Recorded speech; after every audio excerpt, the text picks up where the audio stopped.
Logistics operations continue around the theater as Allied aircraft carriers prowl the Indian Ocean in search of the Japanese. There's been a noticeable uptick in Japanese submarine activity. In a desperate attempt to reinforce cut off and depleted Japanese forces, the IJN has resorted to using submarines as transports. As a response, Allied destroyers have now begun patrolling potential landing grounds in search of any submarines. O-19 is finally back on patrol after being rearmed with a full complement of torpedoes. As she approached Malaya, she encountered a large task force on hydrophones and moved in to intercept.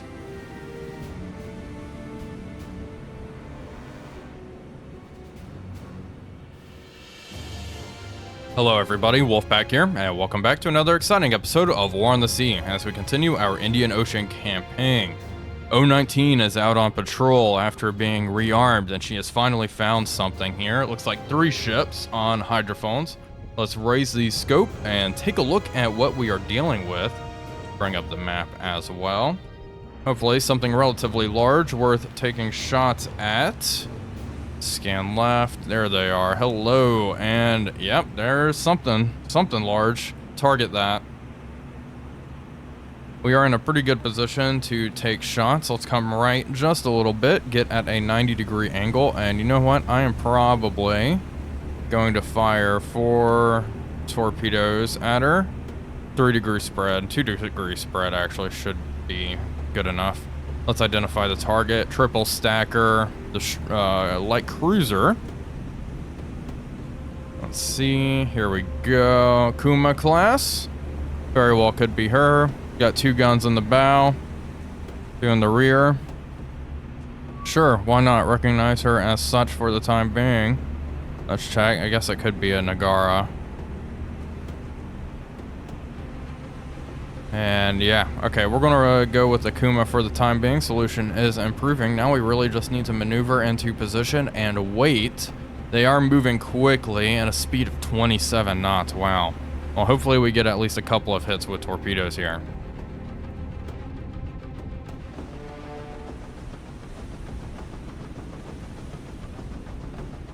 We can fire here very shortly. Gyro angle's about 9 degrees. Get ready to launch all 4 forward tubes. Let's reduce that spread by a degree. 1 degree should be fine. Again, I just want to absolutely blow this ship out of the water. And to ensure our success, we are firing a full spread. Okay, good to fire. 1 away, 2, 3, and 4. There we go. 4 torpedoes away. O-19 is going to turn around downscope, increase speed to 6 knots, drop down to 50 meters if at all possible. Yeah, it looks like we have plenty of room here to play with. Torpedoes running hot, straight, and normal towards the target. Run time's going to be pretty quick here. Torpedo wakes have been spotted in the water by Kuma. We got a big spread right there, racing right towards her. And I think we are going to get all 4 hits, unless we get a couple of duds, of course. It looks like the 1-degree spread may have been a little narrow. But there we go, 4 torpedoes. May hit a tad aft. 1 dud. There we go, there was a hit right underneath the seaplane. And 3 torpedo hits, all in the stern. A fire is broken out on the aft portion of the deck, right underneath the float plane. And I bet her speed is just absolutely plummeting. Down to 20 knots and dropping fast. Japanese warships are now hunting us. O-19 is dropping down. Let's go down to 80 meters, please. 80 meters. And slow down to 3 knots.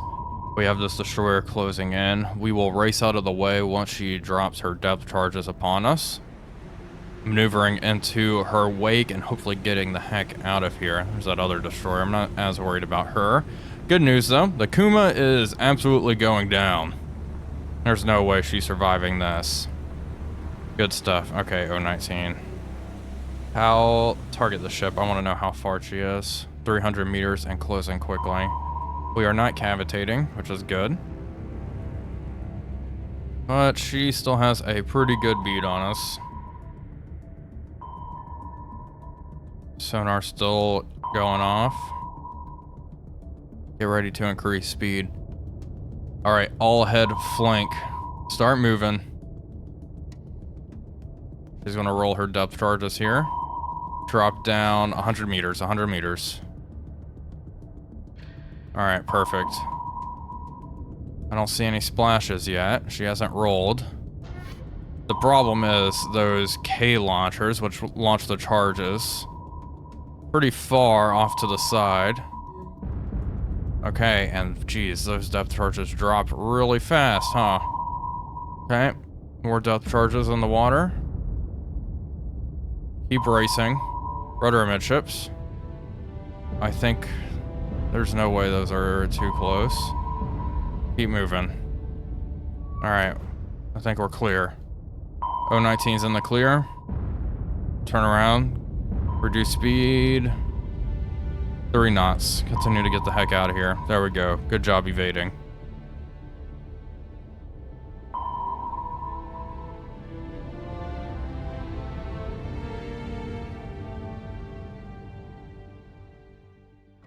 O19 is clear to leave the combat area, so we are going to do just that. We have heavy damage, unfortunately. That's not good. I don't think that was from the depth charges. She was hit previously, though. And the Kumo is scuttled. 1 command point gained. There we go. Love to see it. She's going to continue to patrol in these waters, even though it is quite dangerous. And here's the current situation. Things are looking pretty good. We are working on quelling all of these Japanese incursions all across our territory. Trincomalee, we almost have that figured out. Let's have Fortune race around. Let's grab some more supply.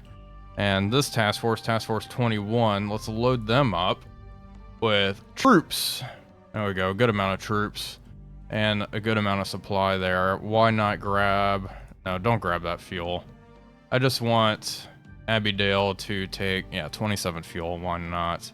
And we will move up to Co-Canada, I think. I have Iron Knight heading up to Akyab, where things aren't looking very good either, but we need more troops, definitely. And that is exactly what Iron Knight is carrying, around 796 men aboard that ship. That's the current situation, though. Things have been relatively quiet. O19 is the first ship to make contact in a couple of days. Decoy, which I have patrolling outside of this port, because a Japanese submarine unloaded supply here, has made contact with something. Let's begin. Let's see what we got. First off, reduce speed. I guarantee you it's a submarine, but let's do a quick scan. Beautiful sunset today. Perfect weather to drop some eggs on a submarine.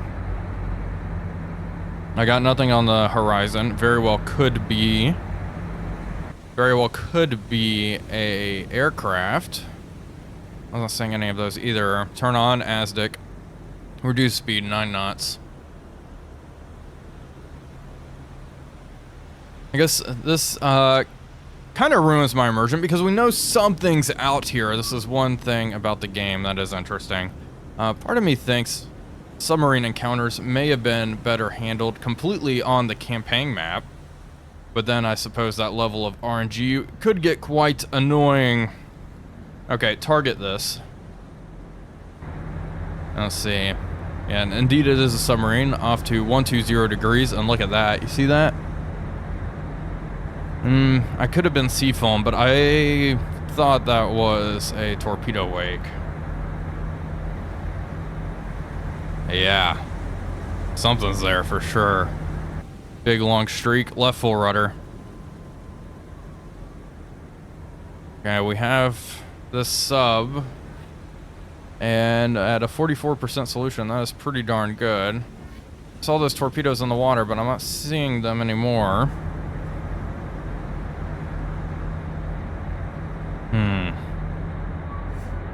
Okay. Oh my gosh. 2 submarines. We have another one down here. Fascinating. It's a very cool sub model. Alright, the Japanese are utilizing wolf packs more and more. But yeah, there's torpedo wakes out there for sure. Way out there. Well, let's see what Decoy's got. Check our depth charge supply. Oh, we got plenty. We're good to go. Well, exciting news. It turns out there are 3 Japanese submarines in the area. We've detected torpedoes. Yeah, right there, big ol' spread. I don't see any in front of us. Let's race in. Let's start moving a little quicker. Move at 18 knots. There's a third sub down here trying to race away. Interesting. Yeah, it seems like a lot of these Japanese submarines are operating in packs of 3. An interesting change in tactics by the Japanese. I suppose they've kept losing convoys, so now they're using subs. That's actually pretty cool.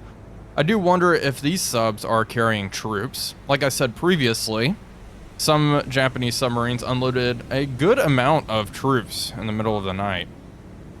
More torpedoes in the water. They're pretty far out. Not too worried about them. Keep closing.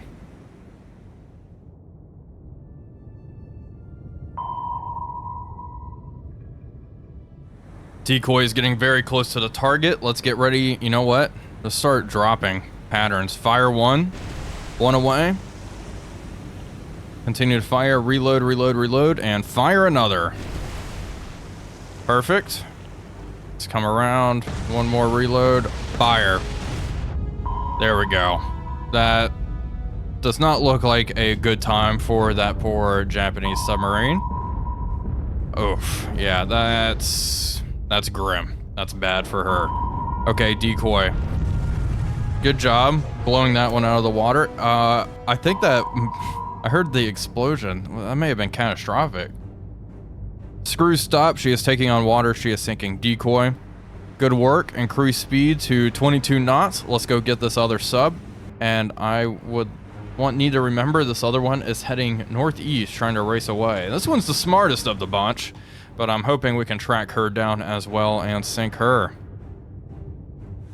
Decoy's almost directly on top of the target. Let's get ready to roll charges. I'm thinking 3 patterns. Fire. 1. Oh yeah, that's perfect. It's too easy. There we go. It may have knocked out propulsion. Fire more. There we go. More depth charges on the water. Oh, that's good. There we go. 3 more hits, and there's more. Okay, and now we need to head off to the northeast. Let's turn around, increase our speed 36 knots, move quickly, and then we'll slow down once we're up here.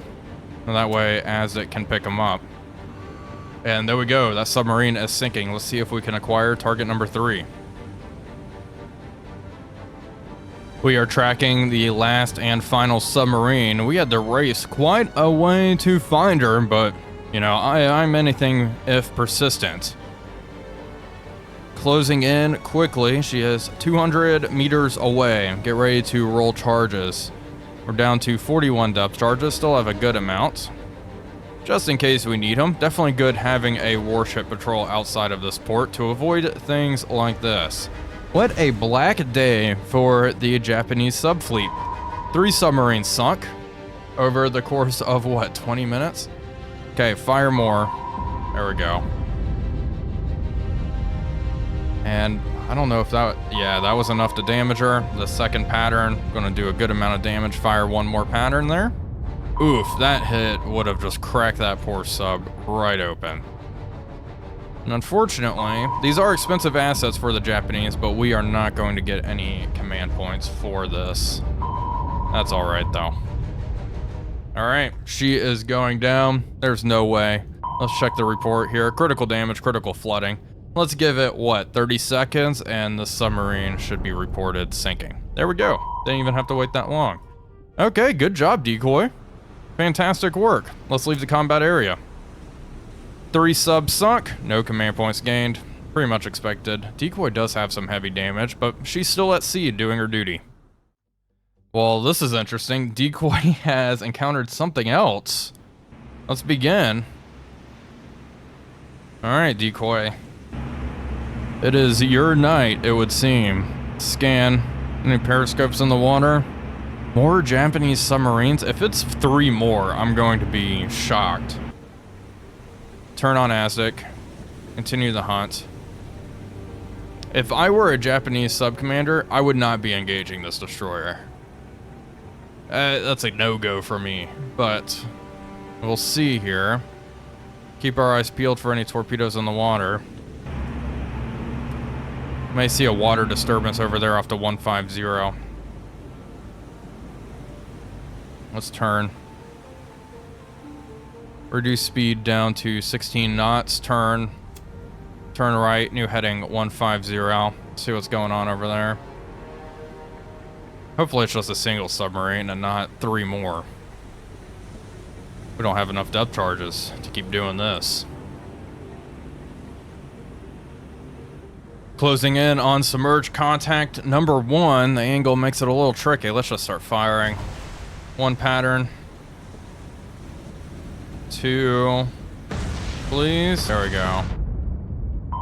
Another good pattern right there. And fire a 3rd.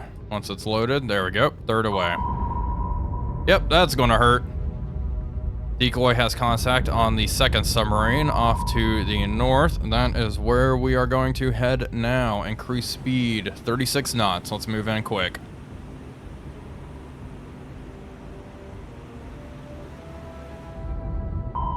Decoy is right over the 2nd sub and has rolled depth charges. We'll see if any of them are close enough to cause some damage. He is still moving.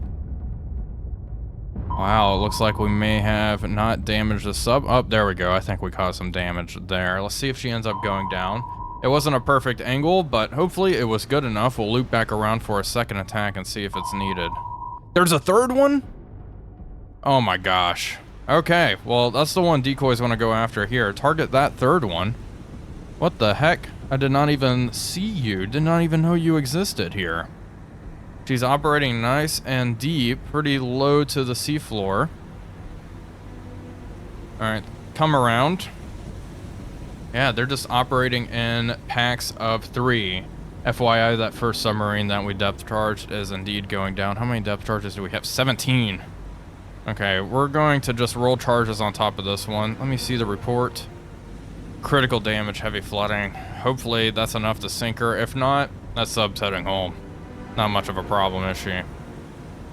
Alright, continue closing in on this one. Type C submarine. Solution, 60 some odd percent, looking pretty good. We should be able to go right on top of her. What is she doing down here? It's already sitting on the sea floor. It looks like she's having some trouble of her own. Alright, come around. Slow down. Okay. Ready to fire. Fire 1 pattern. And fire 2. Who knows? That may not be close enough to do... Oh, yeah. No, that was close enough to do much. That's gonna hurt her. Alright. We'll see. If we sink her, depth charges, how many do we have? 11. Gosh. Decoy may have to be replaced. She's not going to be able to do a whole lot anymore over here. But she did destroy 5 submarines in an evening. Well, 4 as of now. But I have a feeling it's about to be 5 with this one. And then we have that other submarine that is crippled. Just got the report that Type C is sinking. There we go. Leave combat. And yep, 2 sunk, 1 in critical shape. Nice work. Well, folks, that is going to do it for today's episode. I do hope you all enjoyed it. A very submarine-centric episode, that's for sure. Anyway, thank you all for watching. This is Wolfpack345 signing off, and I will see you all on the next one.